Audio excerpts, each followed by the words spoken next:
vocês? Espero que todos estejam bem. Então vamos lá. Hoje eu vou vir aqui falar com vocês sobre o TDAH. É isso mesmo. Para quem não sabe, o TDAH é o transtorno de déficit de atenção e de hiperatividade, que é tão comum entre as crianças. Só que hoje eu não vim aqui falar das crianças.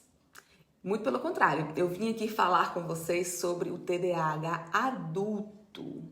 Justamente. Vamos aqui dar algumas orientaçõezinhas, algumas dicas de como nós podemos, não vou dizer diagnosticar, mas identificar alguns sinais que pode estar hoje compatível com o TDAH adulto. Então vamos lá. Quais são os 15 principais sintomas do TDAH em adultos? Hoje é muito simples os principais sintomas do TDAH em adultos. Não é nada absurdo, mas são coisas que a gente precisa ficar mais atento. Então vamos lá. O primeiro, desvia facilmente a atenção. Isso é muito característico por quê? Porque o TDAH ele tem um excesso de pensamento, um excesso de emoções. Então esse excesso de pensamentos acaba fazendo uma grande confusão na cabeça e ele às vezes está ali conversando e se distrai com alguma coisa e ali já se perde. É como se a mente de um TDAH fosse um satélite, uma antena parabólica, um satélite que fica ali rodando e captando todos os estímulos que tem ali ao seu redor. Por isso é tão difícil para ele manter o foco. Por exemplo, numa conversa ele é desastrado, desorganizado, ele derruba objetos, ele esquece compromissos. E isso ocorre também por conta desse excesso de informações que está ao redor dele. Às vezes, o TDAH está fazendo uma coisa, passando de um lado para o outro, mas ele está pensando em outra coisa. Não significa que ele está focado ali. Então, ele derruba uma cadeira, ele derruba um prato, ele derruba o suco, porque ele está sempre fixado em algum pensamento.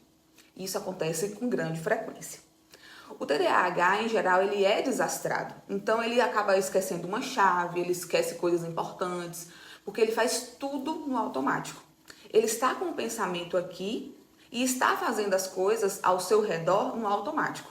Apresenta brancos durante uma conversa com alguma pessoa. O que é isso? Ele está conversando aqui com você e aí ele vai entrando em uma série de outros pensamentos, vai entrando na cabeça dele uma série de outros pensamentos. Então ele vai desviar a atenção para esses pensamentos. Ele continua aqui conversando com a pessoa, mas fazendo aquele assim, mas ele ali ele já não está te ouvindo.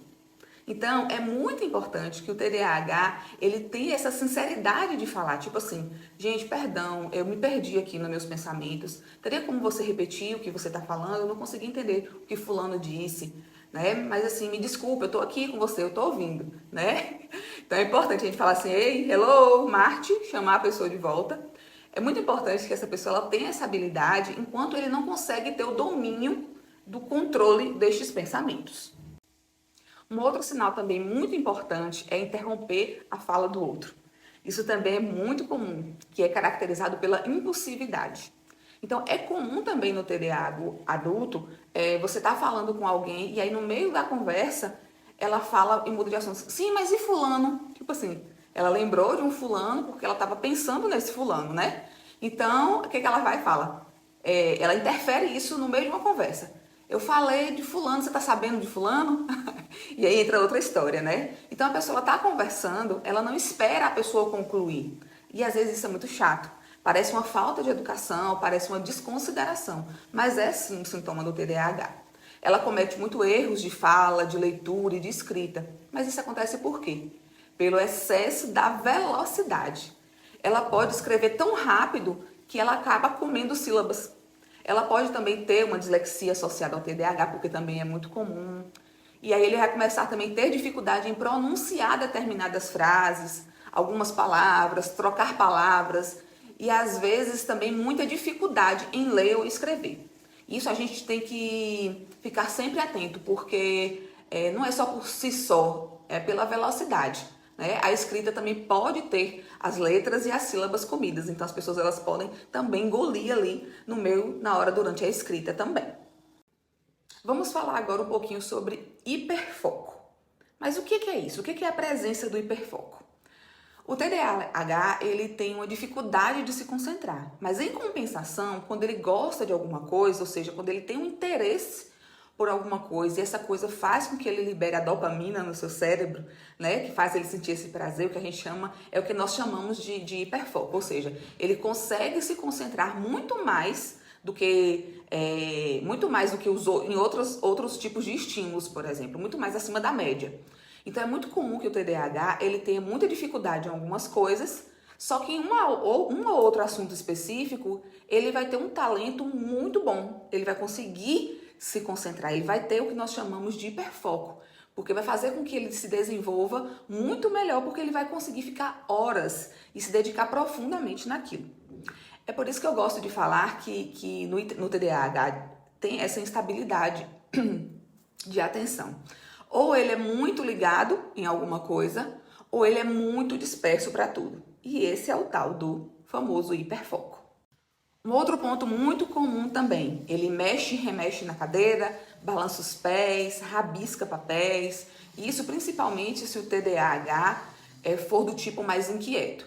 Por exemplo, quem tem uma dificuldade grande de se manter parada na cadeira, por exemplo aqui, ela vai ter que encontrar uma estratégia para ela poder não ficar vendo. Vamos supor, eu estou numa entrevista de emprego e estou aqui com a perna batendo, o tempo todo, né? Então a gente aprende que existem algumas estratégias, por exemplo, se eu cruzar a perna vai ser melhor, porque as pernas não vão ficar soltas balançando. Então isso é uma questão de adaptação. A gente vai treinando e vai conseguindo ter o domínio dessa nossa consciência sobre o nosso cérebro. O TDAH, ela é uma alteração do cérebro e não da consciência. É importante a gente deixar claro isso. Então, ela pode fazer várias coisas ao mesmo tempo, só que ela termina poucas. É aquela coisa bem impossível. O TDAH, ele quer fazer várias coisas, só que ele acaba também não dando o cabo de terminar essas coisas.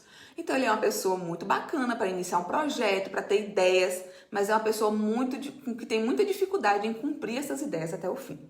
E isso é um grande desafio para o TDAH, que é ter essa persistência em continuar as coisas. Então, é aquela pessoa que sempre inicia, mas não conclui nada. Outro ponto que é bem importante em relação ao TDAH. A pessoa fala sem parar. Ela sempre tenta mobilizar todos os assuntos. Principalmente os TDAHs mais hiperativos e impulsivos. Os mais desatentos, nem tanto. Então, é como se ele falasse compulsivamente e que é algo que tem que ser muito bem trabalhado, porque isso impede do outro se expressar e acaba desfavorecendo um diálogo que seja harmonioso. Mas por que um diálogo harmonioso entre pessoas que falam, né? Assim, as duas pessoas têm vidas, então ela pode, de forma impulsiva, se mostrar uma pessoa mal educada, no sentido de falar e não saber ouvir. Então isso é uma coisa que tem que ser muito bem trabalhada, porque essa compulsividade em falar acaba tendo outro tipo de visão. Outra coisa é a baixa tolerância à frustração ou à rejeição. É interessante porque nesse aspecto muitas pessoas que acham que tem o TDAH, ele é muito parecido com o borderline, mas não é. Por quê? Porque a baixa tolerância à frustração ou à rejeição do TDAH é muito mais relacionada às suas ideias e ao seu processo cognitivo, ao seu processo intelectual. Já o borderline, ele tem essa sensação de frustração, de rejeição, só que está muito mais ligado à parte afetiva, né? A parte da afetividade, e não a parte cognitiva, como é a questão do TDAH. Um outro ponto também muito importante em relação ao TDAH, a tendência a se envolver em situações de risco. Mas por que isso acontece? O que faz com que a pessoa que tem o TDAH funcione menos em relação a isso? Porque ela tem uma menor quantidade de dopamina no lobo frontal, que é o grande harmonizador aí das atividades cerebrais, do raciocínio e do planejamento. Como o TDAH ele nasce com esse lobo frontal funcionando menos e com níveis mais baixos de dopamina, ele busca situações de risco que acaba por liberar uma dopamina e também uma noradrenalina. Porque o que acontece? Na falta da dopamina, o cérebro vai funcionar ali com o genérico, que é a noradrenalina.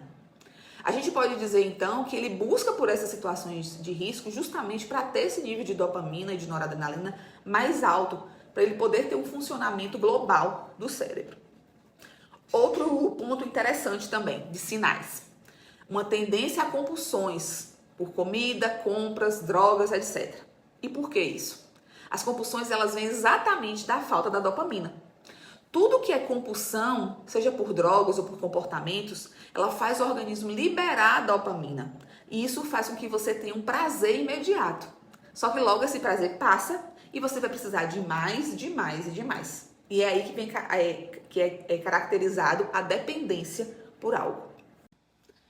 Então, como o TDAH tem essa tendência a ter menos dopamina, ele vai ficando mais predisposto a essas compulsões.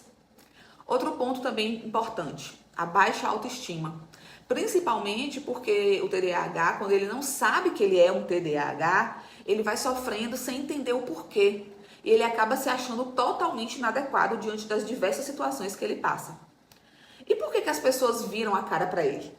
É porque ele não percebe por que ele age impulsivamente, porque ele interrompe uma conversa, porque ele impulsivamente ele não consegue ouvir o que o outro está dizendo. Então ele acaba não entendendo e ele acaba se achando assim, bom, eu devo ser uma pessoa estranha, eu devo ser realmente uma porcaria, uma pessoa que não vale nada.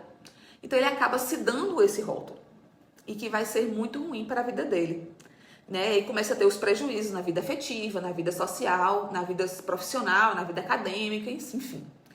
Tudo em função dessa desatenção, dessa impulsividade e dessa hiperatividade que apresenta.